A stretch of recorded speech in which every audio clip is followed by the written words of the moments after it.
Dear students, మనం క్రిందటి తరగతిలో మనోవిజ్ఞాన శాస్త్రంపై ఎవరైతే ప్రభావితం చూపారో కొంతమంది మేధావుల కోసం తెలుసుకున్నాం. ఈరోజు ఇంకొంతమంది మేధావుల కోసం తెలుసుకుందాం. ఇందులో మనం ఈరోజు తెలుసుకున్న వారిలో మొదటిగా ప్రోబెల్ అనేటటువంటి మేధావి మనోవిజ్ఞాన శాస్త్ర అధ్యయనంపై అత్యంత ప్రభావితం అనేటటువంటిది ఈయన కూడా చూపడం అనేటటువంటిది జరిగింది. ఈయన జర్మనీ దేశస్థుడు, పెస్టాలజీకి సమకాలీకుడు. అలాగే కిండర్ గార్డెన్ పద్ధతిని లేదా కిండర్ గార్డెన్ పాఠశాల వ్యవస్థకు పితామహుడు ప్రోబెల్. ప్లే వే అనేటటువంటి పదాన్ని రూపొందించినటువంటి వ్యక్తి. Very very important. చూడండి, ప్లేవే అనేటటువంటి విధానాన్ని రూపొందించినటువంటి వ్యక్తి ఎవరు అంటే ప్రోబెల్. కిండర్ గార్డెన్ వ్యవస్థకు మూల పురుషుడు లేదా ఆద్యుడు ఎవరు అంటే ప్రోబెల్ ఏ దేశస్థుడు అంటే జర్మనీ దేశస్థుడు. ఈయన ఎవరికి సమకాలీకుడు అంటే పెస్టాలజీకి సమకాలీకుడు.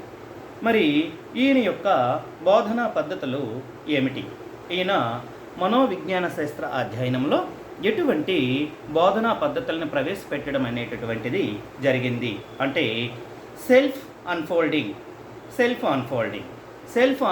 అంటే స్వయం వివర్తనము. అలాగే సెల్ఫ్ ఎక్స్ప్రెషన్ అంటే స్వయం ప్రకాశికము. అలాగే స్వయం బోధన, సెల్ఫ్ టీచింగ్, స్వయం బోధన అనేటటువంటి ఈ మూడింటిని కూడా, ఈ మూడు పద్ధతుల్ని కూడా ఈయన ప్రవేశపెట్టడం అనేటటువంటిది జరిగిందనమాట. అవి ఏంటది? Self unfolding, self expression, self teaching ఈ మూడింటిని కూడా ఈయన ప్రవేశపెట్టడం అనేటటువంటిది జరిగింది. అలాగే ఇంకా ఈయన కోసం మనం చెప్పుకునేటటువంటి అంశాలలో అత్యంత ముఖ్యమైనటువంటి అంశం ఏమిటి అంటే ఈయన బోధనలో బహుమతులను ప్రవేశపెట్టడం అనేటటువంటిది జరిగింది. బోధనలో బహుమతులను ఎవరు ప్రవేశపెట్టారు? ప్రోబెల్ ప్రవేశపెట్టారు. అలాగే క్రీడల ద్వారా నేర్చుకోవడము అనేటటువంటిది ఎవరు ప్రవేశపెట్టారు? క్రీడల ద్వారా నేర్చుకోవడం అనమాట. దీన్నే ప్లేవే విధానం ఎవరు ప్రవేశపెట్టారు? ప్రోబెల్ ప్రవేశపెట్టడం అనేటటువంటి జరిగింది. అలాగే సంగీతము ద్వారా అభ్యసనము అనేటటువంటిది ఎవరు ప్రవేశపెట్టారు? ప్రోబెల్ ప్రవేశపెట్టారు. ఈయనకి సంబంధించి వెరీ వెరీ వెరీ ఇంపార్టెంట్. ప్రోబెల్కి సంబంధించి ఈయన ఏ దేశస్థుడు అనేటటువంటిది ఇంపార్టెంట్, ఎవరికి సమకాలికుడు అనేటటువంటిది ఇంపార్టెంట్.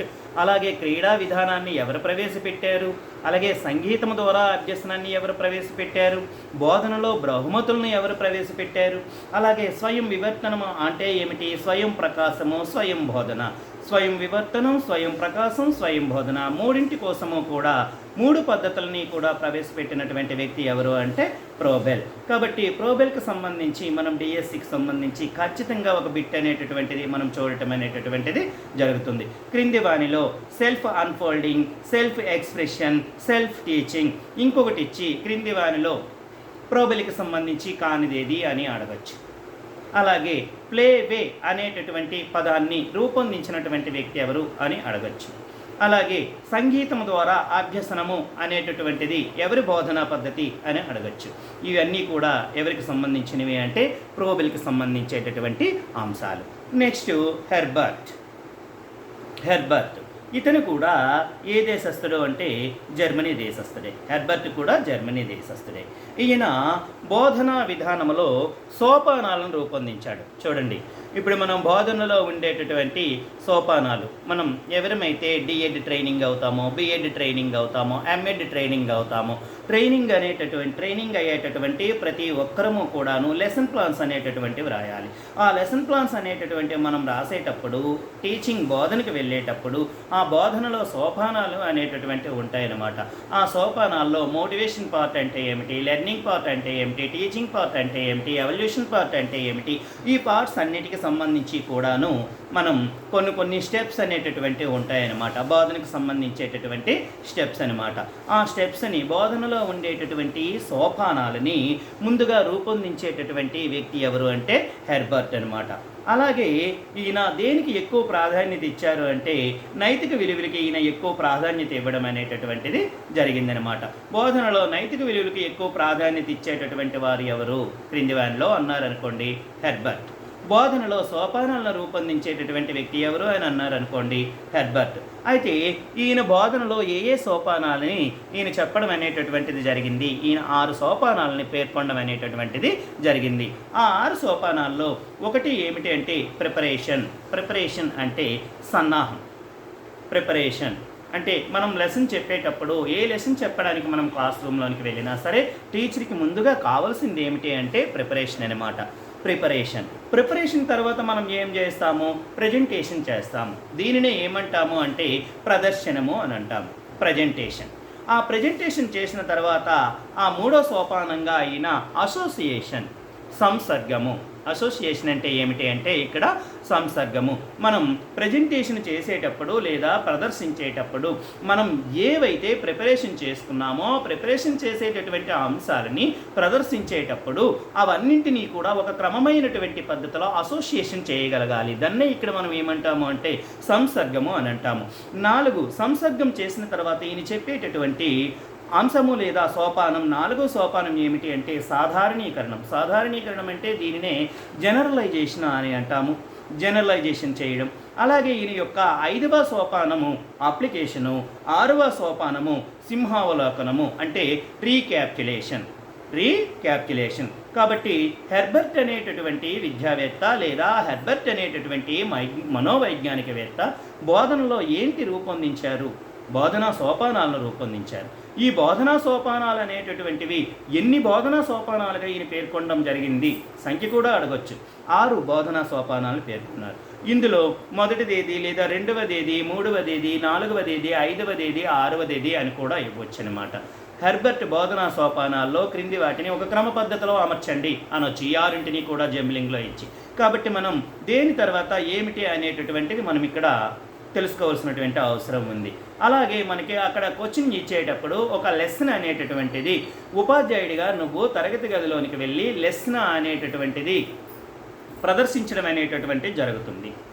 ఆ ప్రదర్శన అనేటటువంటిది హెర్బర్ట్ సోపానాల్లో ఎన్నవ సోపానం కిందకు వస్తుంది అని అడగచ్చు. లేదా రీక్యాప్యులేషన్ అనేటటువంటిది ఎన్నవ సోపానం కిందకు వస్తుంది అని అనొచ్చు. లేదా బోధనా తరగతిలో నువ్వు మొదటగా ఉపయోగించేటటువంటి సోపానం ఏది, హెర్బర్ట్ ఉపయోగించేటటువంటి మొదటి సోపానం ఏది అని కూడా అడగొచ్చు అనమాట. లేదా హెర్బర్ట్ అనేటటువంటి వారు ఏ దేశస్థుడు అని అడగొచ్చు. అలాగే బోధనలో నైతిక బోధన కోసము ఎక్కువగా నొక్కు చెప్పేటటువంటి విద్యావేత్త ఎవరు అని కూడా అడగచ్చు.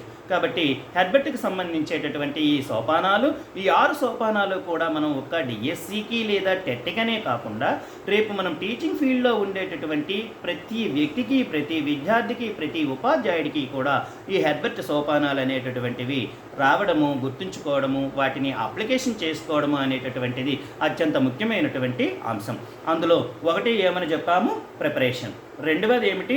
ప్రజెంటేషన్. 3వది ఏమిటి? అసోసియేషన్. 4వది ఏమిటి? జనరలైజేషన్. 5వది ఏమిటి? అప్లికేషన్. 6వది ఏమిటి? రీక్యాప్యులేషన్. ఈ 6 సోపానాలని కూడాను ఉపాధ్యాయుడిగా వచ్చేటటువంటి మన డిఎస్సి విద్యార్థులు అనేటటువంటి వాళ్ళు ప్రతి ఒక్కరూ కూడా చాలా చక్కగా వీటిని నేర్చుకోవాల్సినటువంటి అవసరం అనేటటువంటిది ఉంది. ఎందుకంటే హెర్బర్ట్ బోధనా సోపానాలలో ఈ 6 సోపానాలు కూడా వెరీ ఇంపార్టెంట్. 6 సోపానాలు కూడా జంబ్లింగ్లో అడగొచ్చు, లేదా లేనిది అడగొచ్చు, లేదా వాటిలో ఉండేటటువంటి ముఖ్యమైనది అడగొచ్చు, లేదా క్రింది వానిలో హెర్బర్ట్కి సంబంధించి సరికానిది ఏది అని అడగొచ్చు. కాబట్టి హెర్బర్ట్కి సంబంధించేటటువంటి ఇప్పుడు నేను చెప్పేటటువంటి ప్రతి అంశము కూడా వెరీ వెరీ ఇంపార్టెంట్. తరువాత ఇంకో విద్యావేత్త ఎవరు అంటే మాంటిస్సోరీ పేరు తెలియనటువంటి వాళ్ళు డిఎడ్, బిఎడ్, ఎంఎడ్ చేసేటటువంటి విద్యార్థులు ప్రతి ఒక్కరికి కూడా మాంటిస్సోరీ అనేటటువంటి విద్యావేత్త సుపరిచితమే. అయితే ఈ మాంటిస్సోరీ ఎవరు? ఇటలీ దేశస్థురాలు. ఎవరు ఈమె? ఇటలీ దేశస్థురాలు. నెక్స్ట్ వైద్యవేత్త. ఈమె విద్యావేత్త కాదు, వైద్యరాలు ఈ మాంటిస్సోరీ.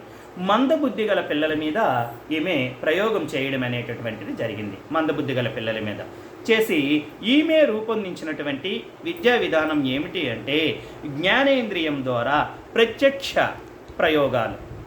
జ్ఞానేంద్రియం ద్వారా ప్రత్యక్షంగా ప్రయోగాలు. అందులో స్వేచ్ఛ అనేటటువంటిది వెరీ వెరీ ఇంపార్టెంట్. జ్ఞానేంద్రియాలకి శిక్షణ ఇవ్వడము అనేటటువంటిది వెరీ వెరీ ఇంపార్టెంట్ అనమాట. మాంటిస్సోరీ ఎవరు అంటే వైద్యవేత్త. ఈమె ఏ దేశస్థురాలు అంటే ఇటలీ దేశస్థురాలు.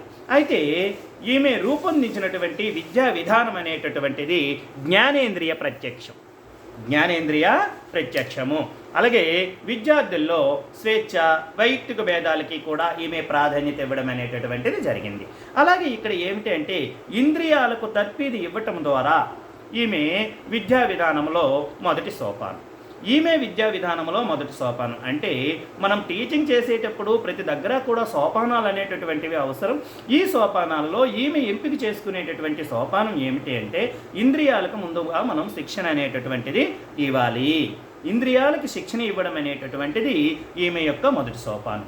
కాబట్టి మాంటిస్సోరీకి సంబంధించి అడిగితే ఇంద్రియాల ద్వారా ప్రత్యక్షంగా విద్యా విధానంలో ప్రవేశపెట్టినటువంటి వ్యక్తి ఎవరు? ఇంద్రియాలకు శిక్షణ ద్వారా విద్యా విధానంలో ప్రవేశపెట్టినటువంటి వ్యక్తి ఎవరు? Maria Montessori. ఈమెదే మారియా మాంటిస్సోరీ విధానము అని కూడా అంటామన్నమాట. ఈమె ఎవరిపై ప్రయోగం చేసింది? మందబుద్ధి గల పిల్లలపై ప్రయోగం చేసింది. ఈమె ఏ దేశస్థురాలు? ఇటలీ దేశస్థురాలు అనమాట. ఓకేనా? ఇవి మాంటిస్సోరీకి సంబంధించి.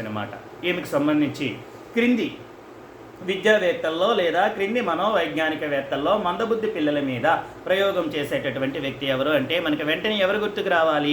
మరియా మాంటిస్సోరీ అనేటటువంటి వాళ్ళు గుర్తుకి రావాలన్నమాట. అలాగే పిల్లలకి జ్ఞానేంద్రియాల ద్వారా శిక్షణ ద్వారా అభ్యసనము లేదా విద్య అనేటటువంటిది అందించినటువంటి విద్యావేత్త ఎవరు అంటే ఎవరు మనకు గుర్తుకు రావాలి? మరియా మాంటిస్సోరీ అనేటటువంటి వాళ్ళు గుర్తుకు రావాలి. నెక్స్ట్ ఇంకో విద్యావేత్త ఎవరు అంటే జాన్ డ్యూయి. John Dewey. ఈ జాన్ డ్యూయి అనేటటువంటి ఆయన ఏ దేశస్థుడు అంటే అమెరికా దేశస్థుడు. ఈయన వ్యవహారిక సత్తావాది. వ్యవహారిక సత్తావాదాన్ని రూపొందించినటువంటి వ్యక్తి ఎవరు అంటే జాన్ డ్యూయి. వ్యవహారిక సత్తావాదము. ఈయన ఏ దేశస్థుడు అంటే అమెరికా దేశస్థుడు. అలాగే కార్యకారణవాదాన్ని ఈయన మొదటిసారిగా కనుగొనడం అనేటటువంటిది జరిగింది. కార్యకారణవాదాన్ని కనుగొనేటటువంటి విద్యావేత్త ఎవరు అంటే జాన్ డ్యూయి. అలాగే పాఠశాలను ఈయన చిన్న సమాజంగా పేర్కొన్నాడు. Very very very important. ఇప్పుడు నేను చెప్పేటటువంటి ఈ జాన్ డ్యూయి కోసం చెప్పేటటువంటి ప్రతి పాయింట్, మరియా మాంటిస్సోరీ కోసం చెప్పినటువంటి ప్రతి పాయింట్, హెర్బర్ట్ స్పెన్సర్ కోసం చెప్పేటటువంటి ప్రతి పాయింట్, ఇవన్నీ కూడా వెరీ ఇంపార్టెంట్ అంట. కార్యకారణవాదాన్ని ప్రవేశపెట్టినటువంటి వ్యక్తి లేదా కార్యకారణవాదాన్ని కనుగొనేటటువంటి వ్యక్తి ఎవరు అంటే జాన్ డ్యూయి. పాఠశాలను చిన్న సమాజంగా పేర్కొనేటటువంటి వ్యక్తి ఎవరు అంటే జాన్ డ్యూయి. ఈయన రాసేటటువంటి గ్రంథం ఏది అంటే democracy and education. Democracy and education అనేటటువంటి గ్రంథాన్ని ఎవరు రాశారు? జాన్ డ్యూయి రాశారు. జాన్ డ్యూయి ఏ దేశస్థుడు? అమెరికా దేశస్థుడు. వ్యవహారిక సత్తావాది. క్రింది వానిలో వ్యవహారిక సత్తావాది అది జాన్ డ్యూయి ఎవరు? మీకు చూడండి, ఒకరు భావవాదిగా చెప్పాము, ఒకరిని ప్రాకృతికవాదిగా చెప్పాము, ఒకరిని వ్యవహారిక సత్తావాదిగా చెప్పామన్నమాట. అలాగే ఒకరిని కార్యకారణవాదిగా చెప్పాము. ఈ వాదాల కోసం కూడా వాళ్ళు అడగటం అనేటటువంటిది జరుగుతుంది అనమాట. అలాగే బోధనలో సోపానాలు ప్రవేశపెట్టినటువంటి వారు ఎవరు? మొదటిగా హెర్బర్ట్ స్పెన్సర్ అనమాట. ఇంద్రియ శిక్షణని బోధనా సోపానంగా ఎంపిక చేసుకునేటటువంటి వారు ఎవరు? మరియా మాంటిస్సోరీ. కిండర్ గార్డెన్ విధానాన్ని ప్రవేశపెట్టినటువంటి వ్యక్తి ఎవరు? ప్లేవే విధానాన్ని ప్రవేశపెట్టిన వారు. అలాగే సంగీతం ద్వారా అభ్యసనాన్ని ప్రవేశపెట్టిన వారు ఎవరు? ప్రోబెల్. అలాగే ఇక్కడ ఎడ్యుకేషన్ డెమోక్రసీ అండ్ ఎడ్యుకేషన్ అనేటటువంటి గ్రంథాన్ని రచించినటువంటి వారు ఎవరు? John Dewey. వ్యవహారిక సత్తావాదాన్ని విద్యలో ప్రవేశపెట్టినటువంటి వారు ఎవరు? John Dewey. కాబట్టి మనకి డిఎస్సికి సంబంధించి ప్రతి అంశము కూడా వెరీ వెరీ ఇంపార్టెంట్. క్రింది వానిలో మనకి ప్రతిదీ కూడా అడిగేటటువంటి అవకాశం ఉంటుంది. తర్వాత మనం వెళ్ళేటటువంటి ఎగ్జామ్ అనేటటువంటిది టీచర్ ఎగ్జామ్ కాబట్టి టీచర్ అనేటటువంటి వ్యక్తి ఏ విధంగా ఆలోచిస్తూ ఉన్నాడు, ఏ విధంగా క్వశ్చన్కి ఆన్సర్ అనేటటువంటిది చేస్తూ ఉన్నాడు, ఏ విధంగా ఆయన యొక్క తాత్విక ఆలోచన అనేటటువంటిది ఉంది, ఇవన్నీ కూడా చూస్తారు. కాబట్టి పేపర్ సెట్ చేసేటటువంటి వాళ్ళు మనం కంటెంట్ని మన దగ్గర ఎంత చక్కగా ఉంచుకొని కంటెంట్ని మనం ఎంత చక్కగా అర్థం చేసుకుంటే అక్కడ ఇచ్చేటటువంటి క్వశ్చన్కి మనము అంత చక్కగా ఆన్సర్స్ అనేటటువంటివి చేయగలము. కాబట్టి ప్రోబెల్ కోసం ఇచ్చిన, హెర్బర్ట్ స్పెన్సర్ కోసం ఇచ్చిన, మారియా మాంటిసోరీ కోసం ఇచ్చిన, జాన్ డ్యూయీ కోసం ఇచ్చిన, మనం ఇప్పుడు ఈ పాయింట్స్ అనేటటువంటివి మనం చక్కగా కానీ తర్ఫీదైతే వీటిని మనం అభ్యసనానికి, లెర్నింగ్కి మనం ఉపయోగించుకుంటూ తరగతి గదిలో ఏ విధంగా ఉపాధ్యాయుడు వీటిని ఉపయోగించుకుంటాడు అనేటటువంటి అంశాలలో మనము వాళ్ళు ఏ విధంగా బిట్టిచ్చినా సరే మనము చేయగలము. మందబుద్ధులపై ప్రయోగం చేసిన వారు ఎవరు అంటే ఇప్పుడు మీరు చక్కగా చెప్పగలరు. ఎవరు? మరియా మాంటిసోరీ అనేటటువంటి వైద్యవేత్త. మరియా మాంటిసోరీది ఏ దేశం అంటే ఇటలీ దేశం. కాబట్టి బిట్స్ అనేటటువంటివి కొన్నిసార్లు వాళ్ళ దేశాల పేర్లు అడగొచ్చు, కొన్నిసార్లు వాళ్ళ గ్రంథాల పేర్లు అడగొచ్చు, కొన్నిసార్లు వాళ్ళ పరిశోధనల పేర్లు అడగొచ్చు, కొన్నిసార్లు ఇద్దరికీ ఉండేటటువంటి తారతమ్యాలని అడగొచ్చు. వీటన్నింటినీ కూడా దృష్టిలో పెట్టుకొని మనం బిట్స్ అనేటటువంటివి తయారు చేసుకోవాల్సినటువంటి అవసరము ఉంది. అంతేగాని మనం కొన్ని వేల బిట్స్ చదివిస్తున్నందువలన మాత్రం ప్రయోజనమైనటువంటిది ఉండదు. కంటెంట్ని చక్కగా ఉంచుకున్నందువలన మాత్రమే మనం ప్రతి బిట్కి కూడా ఆన్సర్ అనేటటువంటిది చేయగలము. ఓకే, చక్కగా ప్రిపేర్ అవ్వండి. ఆల్